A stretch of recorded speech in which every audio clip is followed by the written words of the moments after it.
If you're just joining us, we are talking to Moses Ndingai, a.k.a. Apocalypto, a former street boy, now turned director of a company. Welcome back. And welcome back, Moses. Yes. We left off where we were talking about your cousin having talked to you to become a makanga. And he said he would pay for you when you go to watch the cinema, so he would talk to you some more to become a makanga. Yeah, we went to the cinema. After cinema, he told me where you used to spend the night. Tell the guys goodbye because today we are going with you to 44.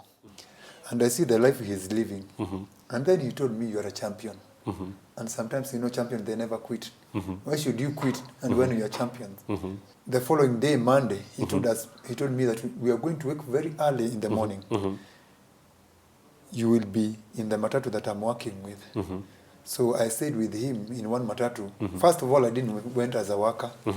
I went to see the way he normally works. Okay, you went to learn how to become a very good basketball actor. Yeah. Okay. But sometimes, because I used to struggle, I used to be addicted with a glue. Yeah. Okay. You snip glue. Yeah, I used to be addicted. Sometimes I used to struggle and ask myself, this guy he take me from Canaan, now he want to kill me now here. You still feel like you want to go back to the glue? Yeah, sometimes I used to sniff. But him, he used to have a company because he used to go with those matatu, manyanga, we used to call them manyanga those days. So one day, he told me even you can be in our company. So I mean, sometimes I was willing to, whenever he is, I want to be there. How did life move on for you from there? By the way, absolutely, I was a champion. Because being a makanga, you want to wear everything good. Okay. So that everyone see you are smart. Did your parents know that you have moved from the streets and to become a basketball actor now? Yeah. What was the reaction? Did they look out for you? No. They said if that is the thing to do now, that is good than being in the streets. But my brother, I have a brother. The General Secretary of Kenya Karate Federation is my brother now. Okay. He's a karateka. What's his name? Gabriel Mutuku. He's a Kenya police. Okay. Yeah. Okay. So sometimes he used to come and tell me, my brother, you're a champion, I can see you're a champion.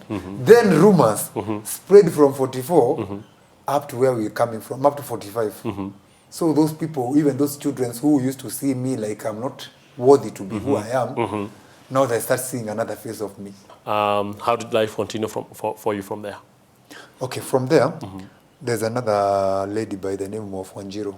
Okay. Evelyn Wanjiro. Okay. Yeah. But we used to call her Shiro. Okay. She used to work with UNICEF. UNICEF, yes. Yeah. Okay. The branch of United Nations dealing with children, yes. Yeah. They wanted a person who can represent, who can go and speak on behalf of the street families, what they normally go through in Kenya. Okay. And she knew totally nobody. But the people who used to direct her, they used to direct her with me because they used to tell her the kind of information they want, you go and meet Moses. Moses already lived it and he can tell you. Yeah, he's a living story. He can give you the story. So one day, she told me, we need to sit down, we need to talk. We need to talk. And we are talking, we will talk about the job that you're working. Where do you want to be from where you are now? When you're makanga, absolutely our dream is to come to be a driver. Yes, that's true. Yeah. That's the next. That's the next promotion. From a driver, you want to own your own matatu. Yes, that's true. Then from that you die. I don't have. So afterwards, she told me now, do you have identity card? I told her no. She told me you need to get your identity card. I went with my mama. My mama took me to Karioko. In a span of 1 month and a few weeks, I got my identity out. Okay. And that's where I told her, now I got my ID. She told me, now you need to look for a passport for you. I was very eager. Not even to get a passport. Yes. Knowing that I'm going to fly. Yes. I was very... In an airplane? Yeah, From being a chokora? And now to get into an airplane? Yeah. You couldn't believe it? I couldn't believe it. Even I used to tell my cousin. My cousin used to tell me, you're dreaming. There's no way like that. Okay. Amazing. I used to tell them, wait, And from that time, I take Shiro to Mulango Kubwa. Okay. So Evelyn, you took her to Mulango to see the street boys and boys and girls. Now let me take you back when I used to be a street boy. Do you know sometimes when I'm sniffing glue when I used to be a street boy, I used to see an airplane going through the air in the sky. I used to tell my fellow chokoras that one day I'll go with that plane. I'm going to go into a plane. Yeah, they used to tell me today the glue that you're sniffing is taking you higher than ever. So despite being a street boy, you still kind of had some dreams. Yeah, that were for airplane. For airplane. I used to know that one day I'll be in that plane. Shiro got me a passport. Then from getting me a passport, she took me to Grunanak for medical checkup. We went to South Africa. My dream come true now. Okay. Yeah, my dream come true. So when I reached South Africa, we went for that conference because it went for about 3 days, but we stayed there for more than 2 weeks. Okay. Yeah. And were you able to share your story, or was your story written down? Yeah, and my story was voted the best. Okay. So you were able to speak? I speak in Swahili. In Swahili, okay. But I had a translator who used to translate my story in English. While I was sharing my stories, we used to have Leleti Kumalo, the one who called Sarafina. Yes, Sarafina, yes. And that's Motutu used to be there. That's Motutu, so yes. There's the people who have greeted them with my hand and talked to them one-on-one. The Nobel Prize winner, yes. Yeah. Amazing. And one-on-one. And those are the people who gave me mandate. By the way, the husband of Leleti Kumalo, Bongani Ngema, he's the one who gave... That's the husband of Sarafina. Yes. Yes. He's the one who gave me a mandate to be a coordinator of the Street Children Festivals in Kenya. Okay. But this I was given a big title. Yes. Without a money. Without money? Yeah. Okay. So you are supposed to coordinate, but there's no money to coordinate? Yeah, event. Okay. Street Children Festivals, it is an event used to come on November 10. Okay. In every November 10, we have to celebrate Street Children Festivals. How did you move on from there?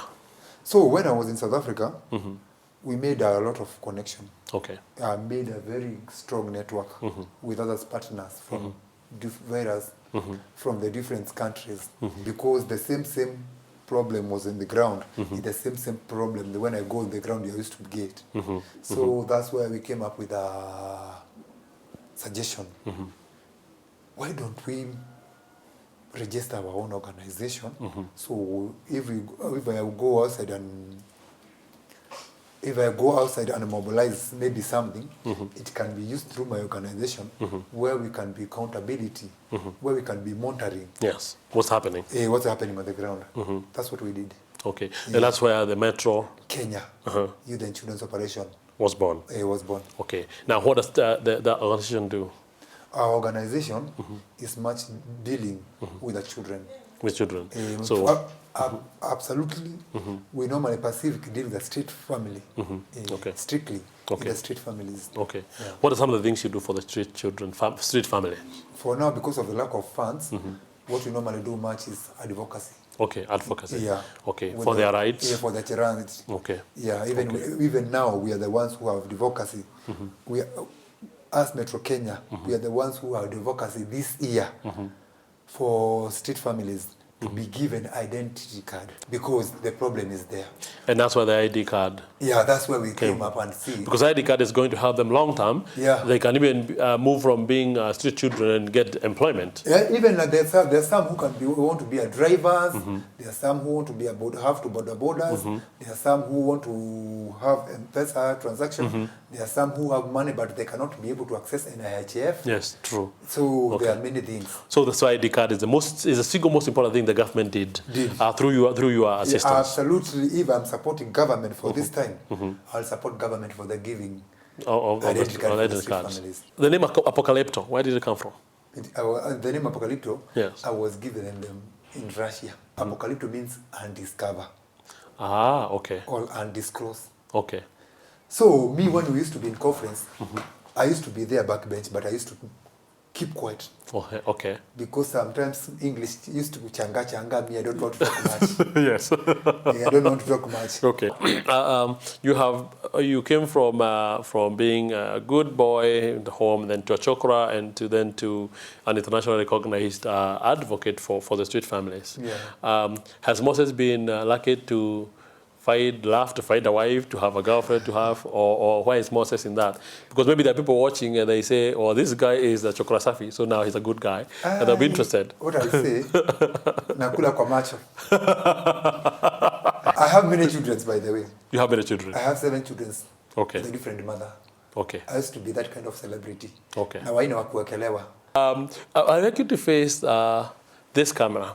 And there are people who are out there who may be street boys or street girls or street families, or who have gone through so many problems, like you have, but you still manage to emerge from there and then become a person who travels everywhere and become recognized, and now a director of an NGO organization. I would like you to face the camera and tell those people if there's any hope, or they will just better give up because they can never come out of those situations. Whoa. The devil is a liar. Don't try to give up. Even if you feel like giving up, there's a life after streets. So don't give up. God will make a way. If he already make a way for me, who are you? What are you afraid of? Kazana. Njia zitafunguka. Thank you so much. And in Moses' own words, you cannot give up, because God can make a way where there seems to be none. And as he said, kazana, because things can change. This has been The Hero Next Door, and I've been your host, Paul Mukundi. And until next week, when we bring you yet another episode of this program, please keep watching KUTV. Thank you so much, Moses. Thank you so much. I appreciate it. I will learn.